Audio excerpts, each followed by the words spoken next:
राम राम बहन भाइयों माताओं, ज्ञान कहानी 99 में आप सबका स्वागत है। श्रीमद् भागवत महापुराण का 5वां स्कंद का पहला दिन हम सब मिलके सुनते हैं। श्री कृष्ण भगवान ने की जय। चौथे दिन हमने सुना कि भगवान कहते हैं गृहस्थ आश्रम में आसक्ति बढ़ती है। रंका और बंका दोनों पति पत्नी थे।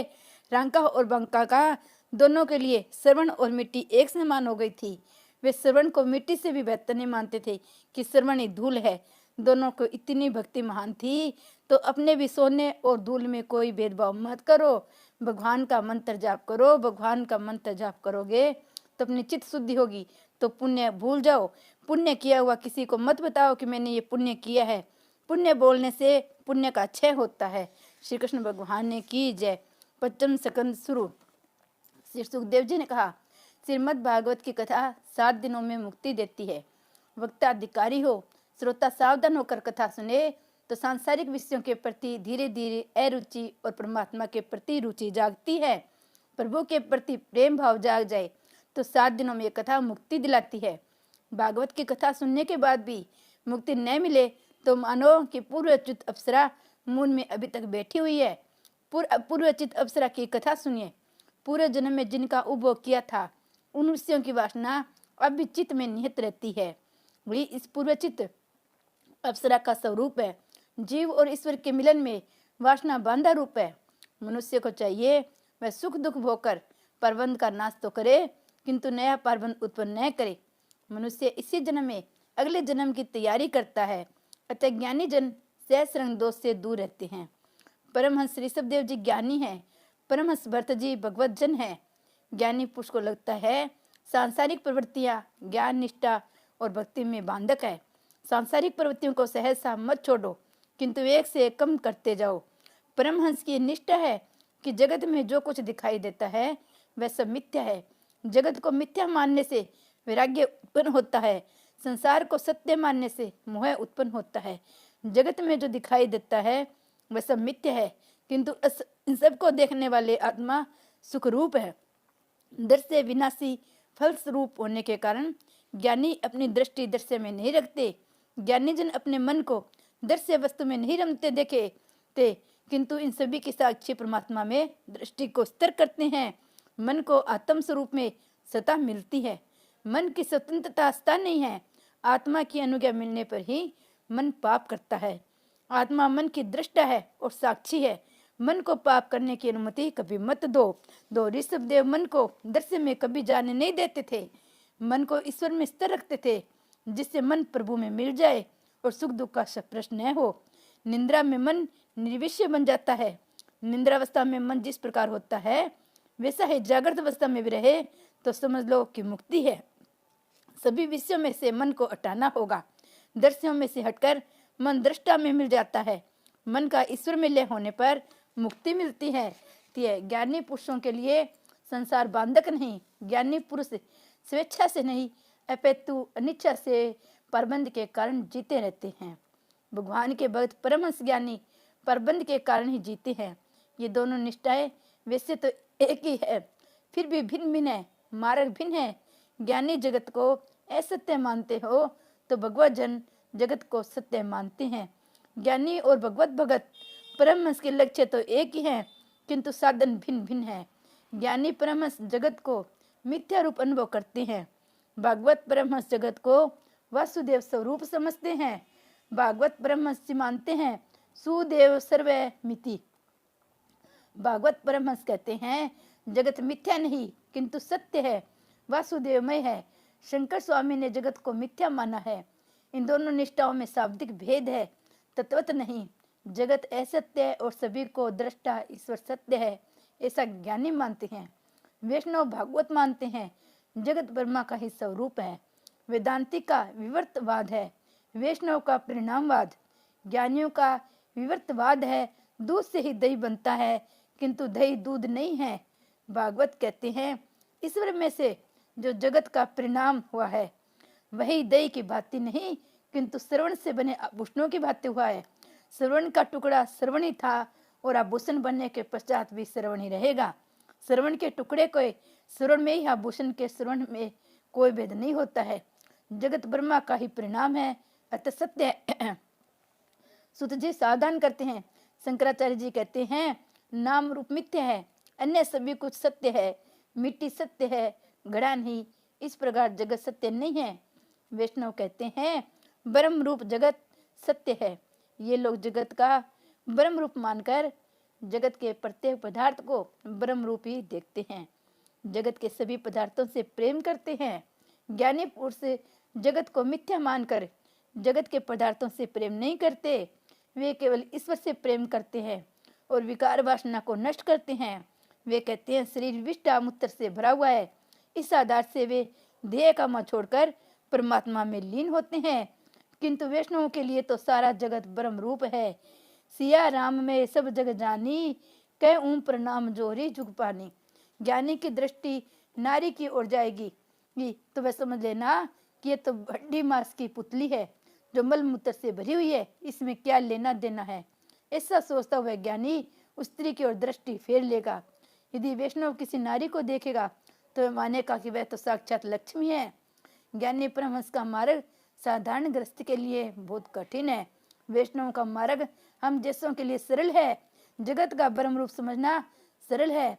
जो दृष्टि गोचर हो रहा है उसे मिथ्या मानना कठिन कार्य है। माना कि स्त्री सुंदर है किंतु उसे मिथ्या मानना कठिन कार्य है। माना कि स्त्री सुंदर है किंतु ज्ञानी कहेगा वह तो विष्टा मूत्र से भरी पुतली है, उससे मन हटा लो, सौंदर्य कल्पना में है। ज्ञानी स्त्री की उपेक्षा करेगा। कभी नारी देखने में आएगी तो ज्ञानी उपेक्षा की दृष्टि से देखेगा और तिरस्कार से देखेगा। किंतु यदि वैष्णव किसी नगरी नारी को देखेगा तो उसे वह लक्ष्मी देवी समझेगा। ऐसा मानकर निर्विकार होकर उसे वंदन करेगा।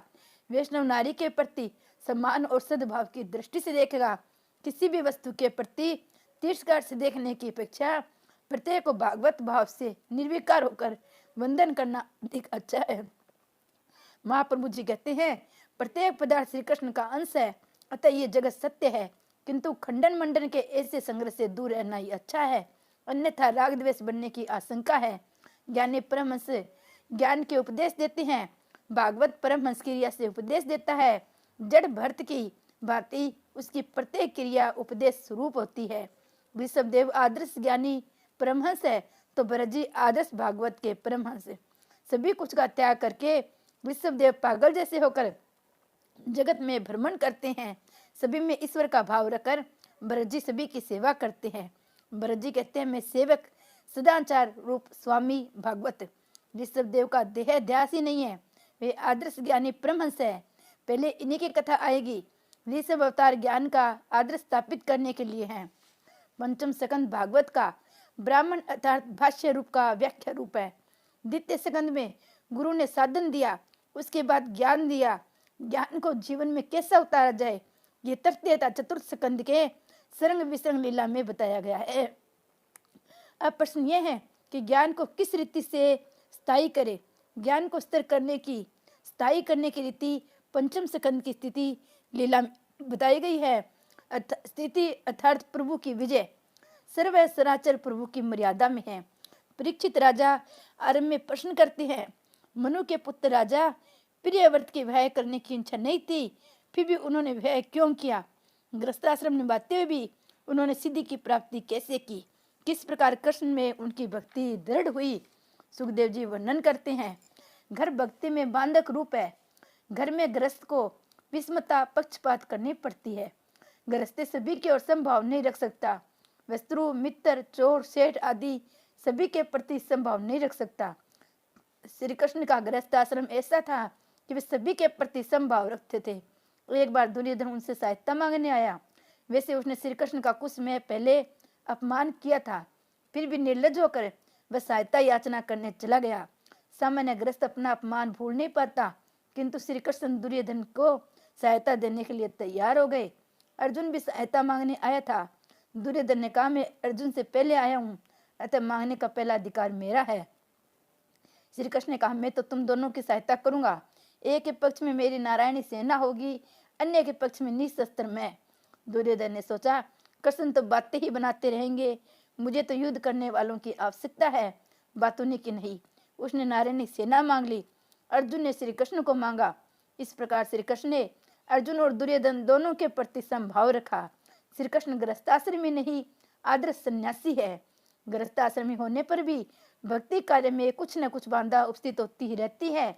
अतः राजा प्रियव्रत ने सोचा कि इस विहार का मुझे त्याग करना चाहिए होगा। परमार्थ के अभेद बुद्धि और विहार में भेद बुद्धि का निर्वाह करना पड़ता है। विहार भेदभाव जगाता है। भेदभाव होने पर काम, क्रोध आदि विकार पैदा करते हैं। ज्ञानी पुरुष सभी को अभेदभाव से देखते हैं। विहार और परमार्थ को एक करना टेढ़ी खीर है। भेदभाव के कारण विहार में वेर और असमानता उत्पन्न होती है। अतः ज्ञानी जन सभी प्रवृत्तियों का त्याग करके एकांत में भक्ति करते हैं। घर में भक्ति नहीं हो पाती क्योंकि कई विपक्ष आते रहते हैं। तुम घर त्याग करोगे, गंगा किनारे जा नहीं सकते। अतः कहना पड़ता है कि घर में रहकर ही भजन करो। जीव जब प्रभु के साथ एक होता है तभी साक्षात्कार कर सकता है। एकांत में ईश्वर की आराधना करने पे ये शक्य होता है। राजा प्रियव्रत की इच्छा हुई कि मैं एकांत में ईश्वर की आराधना करूं। वहां ब्रह्मा जी ने आकर राजा से कहा, पारबंध को भुगतना ही पड़ता है। मैं भी परमात्मा की आज्ञा से पारबंध भुगत रहा हूँ। मुझे भी प्रवृत्ति करने की इच्छा नहीं है। तुम्हारे लिए भी वन गमन की आवश्यकता नहीं है। सावधानी से व्यवहार करो। जितेंद्रिय तो घर में रहकर भी ईश्वर की आराधना कर सकता है और जितेंद्रिय नहीं है वह तो वन में भी प्रमाद ही करेगा। स्त्री पुत्र का त्याग करके वन में जाकर भी भरत ने वहां संसार बसाया था। ब्रजी वन में भटक गए। प्रहलाद ने दैत्यों के साथ रहकर कई प्रकार के कष्ट सहकर घर में ही भक्ति की थी। भागवत सभी के लिए है, गृहस्थ के लिए भी और गृह त्यागी के लिए भी। भागवत की कथा मार्गदर्शक है। ऐसा नहीं है कि गृह त्यागी को ही भगवान मिलते हैं। पवित्र और सदाचार पूर्ण जीवन जीने वाले को तो घर में रहते हुए भी भगवान मिलते हैं। घर का वातावरण प्रतिकूल होते हुए भी प्रहलाद जी ने घर में रहकर भक्ति की और भगवान का दर्शन किए। अपने जीवन का लक्ष्य निश्चय करना बड़ा आवश्यक है। लक्ष्य को ध्यान में रखकर ही जीवन विहार किया जाए। मानव जीवन का लक्ष्य है प्रभु की प्राप्ति। प्रहलाद ने प्रतिकूल परिस्थिति होने पर भक्ति की, जबकि घर को भक्ति में बांधा रूप मानकर घर त्याग करने पर भी ब्रजी वनवास में भक्ति न कर सके। मनुष्य कहीं भी जाए, पंच विषय तो साथ ही जाएंगे। घर में रहकर ही भक्ति करनी है तो प्रहलाद को आदर्श दृष्टि का समक्ष रखो। वनवासी होकर भक्ति करनी है तो भरत जी का जीवन लक्ष्य में रखो। जीव के पीछे 6 चोर लगे हुए हैं। वे 6 चोर है काम, क्रोध, लोभ, मोह, मद और मत्सर। इन विकारों के वश जो नहीं होता उसके लिए घर बाधा रूप नहीं है। गृहस्थाश्रम एक किला है, पहले उसमें रहकर ही लड़ना उत्तम है। ये 6 शत्रु तो वन में साथ साथ आकर सताते हैं। अतः उनकी 6 शत्रु रूपी विकारों को हराना है। काम, क्रोध, लोभ, मोह, मद और मत्सर को जीतना है। इन 6 शत्रुओं का विजेता ग्रस्त होते हुए भी वनवासी जैसा ही होता है।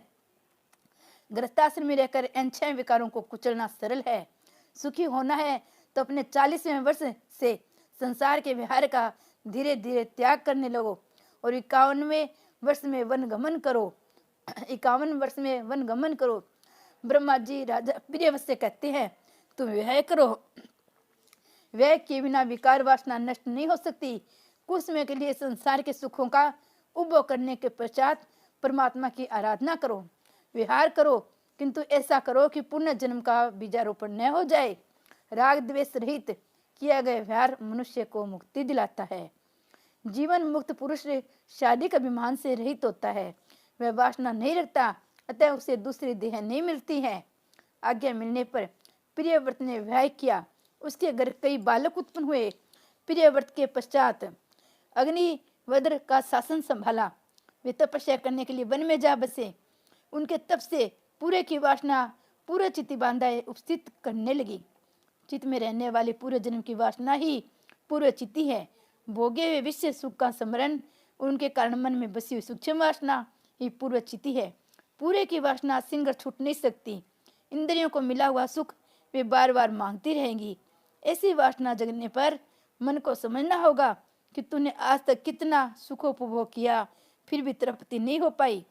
जब तक विषयों का आकर्षण है तब तक विषय इच्छा नष्ट नहीं हो सकती। विषयों के प्रति आकर्षण न रहने पर विषय इच्छा नष्ट होती है। सांसारिक विषयों में जब तक रुचि रहती है तब तक ये जीव ज्ञान भक्ति के मार्ग में आगे नहीं बढ़ सकता। पूरे चित्त सभी को सताता है। पूरे चित्त का अर्थ है पूरे के संस्कार। निवृत्ति होने पर भी पूरे की वासना का समन होते रहना ही पूर्व चित्ती है। अग्निवध राजा पूर्व चित्ती में फंसे हुए हैं।